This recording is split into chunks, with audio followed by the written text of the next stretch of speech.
Ayan po. Meron pong cook dito. Tiga ano po siya. Tiga Pampanga. Yan po ay state child. Kahit sa mo dalhin pwede. Pwedeng cook.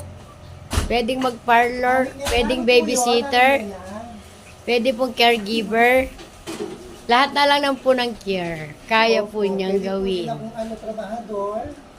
Ayan na po. Lahat-lahat kaya na niya.